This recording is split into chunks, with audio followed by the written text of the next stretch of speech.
5 का सिक्का पहले हमारी जेब की पहचान हुआ करता था। आपको याद तो होगा, जब आप बच्चे थे तब स्कूल की कैंटीन से लेकर बस के किराए तक हर जगह इन सिक्कों की खनक सुनाई देती थी, इनकी जरूरत पड़ती थी। मेरे जहन में तो वो यादें अभी भी ताज़ा हैं। मेरी माँ मुझे सिक्के देती थी जिससे मैं स्कूल की छुट्टी के बाद छोटे वाले समोसे खरीद कर खा लेती थी। लेकिन आज ये सिक्के कैसे हमारी जेब से गायब हो गए हैं, ठीक वैसे ही इनका इतिहास भी धीरे धीरे धुंधला पड़ रहा है। तो चलिए इन सिक्कों और रुपयों की इतिहास को फिर से याद करते हैं। कई लोगों को ये भी नहीं पता है कि रुपया शब्द आखिर कहाँ से आया है, किसने पहली बार हमारी करेंसी को रुपया नाम दिया था, और सबसे बड़ा सवाल जो सालों से सोशल मीडिया पर चल रहा है, व्हाट्सएप यूनिवर्सिटी पर फैल रहा है, क्या सच में 15 अगस्त 1947 को $1 ₹1 के बराबर था, या ये सिर्फ एक अफवाह है? आज हम चांदी के सिक्कों से लेकर डिजिटल करेंसी तक रुपए का पूरा इतिहास जानेंगे। सबसे पहले बात होगी कि रुपए को नाम कैसे मिला था।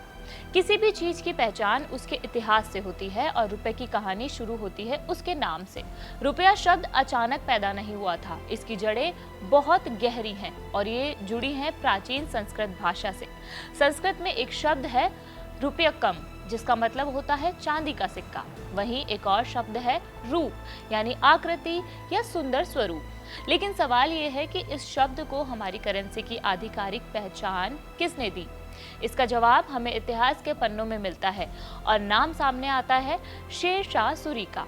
बात साल 1540 से 1545 के बीच की है। दिल्ली के सुल्तान शेरशाह सूरी ने अपने शासनकाल में एक नया सिक्का चलाया था।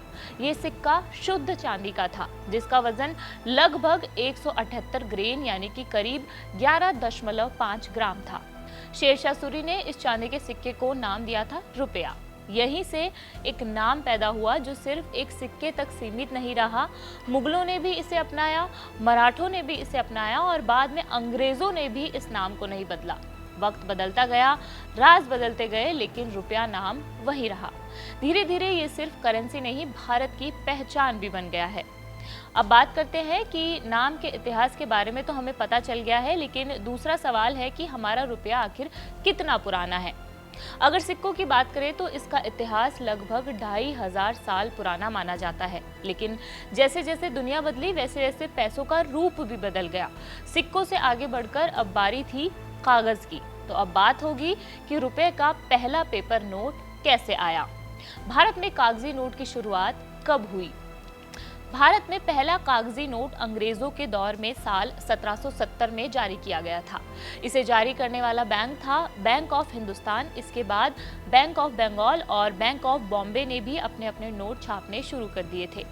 उस दौर के नोट आज के नोटों जैसे नहीं थे। ब्रिटिश शासन के बाद कई नोटों पर किंग जॉर्ज 6 की तस्वीर दिखाई देती थी। फिर आया आज़ादी का दौर और बदला देश का चेहरा। साल 1949 में भारत सरकार ने पहली बार स्वतंत्र भारत का ₹1 का नोट जारी किया था। अब इस नोट पर किंग जॉर्ज की फोटो की जगह हमारे अशोक स्तंभ की फोटो लगी हुई थी। और जिस महात्मा गांधी की तस्वीर आज हम नोटों पर देखते हैं, वो शुरुआत से नोटों पर नहीं थी। गांधी की तस्वीर वाले नोट साल 1996 में स्थायी रूप से चलन में आए थे। आते हैं अब सवाल पर जिसने शायद सबसे ज्यादा भ्रम फैलाया है। 15 अगस्त 1947 को क्या $1 बराबर था ₹1 के? सोशल मीडिया पर अक्सर दावा किया दिखता है कि आज़ादी के वक्त $1 की कीमत ₹1 के बराबर थी, लेकिन सच्चाई इससे बिल्कुल अलग है। असल में 1947 में भारतीय रुपए की कीमत सीधे अमेरिकी डॉलर से तय ही नहीं होती थी।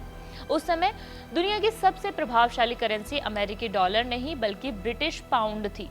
भारत की अर्थव्यवस्था भी ब्रिटिश व्यवस्था से जुड़ी हुई थी, इसलिए रुपए की वैल्यू पाउंड के आधार पर ही तय होती थी। उस समय एक ब्रिटिश पाउंड की कीमत लगभग $13.33 थी और एक पाउंड करीब $4.03 के बराबर था। अगर इसी हिसाब से डॉलर और रुपए का संबंध निकाला जाए तो 1947 में $1 की कीमत करीब $3.30 बैठती है। यानी कि कहना होगा कि $1 का जो मतलब है ₹1 वो बिल्कुल गलत है, वो सिर्फ एक मिथक था। हाँ, इसका इतना जरूर है कि उस समय रुपए आज की तुलना में कहीं ज्यादा मजबूत था और चांदी के ₹1 से शुरू हुई ये कहानी आज डिजिटल ट्रांजैक्शन और यूपीआई के दौर तक पहुंच चुकी है। वक्त बदल गया है, नोट बदल गए हैं, सिक्के भी बदल गए हैं, लेकिन एक चीज़ जो नहीं बदली है वो है रुपए की पहचान। इस वीडियो में इतना ही। आपको ये जानकारी कैसी लगी हमें कमेंट बॉक्स में बताइए। मेरा नाम मनीषा है और देखते रहिए कड़क। शुक्रिया।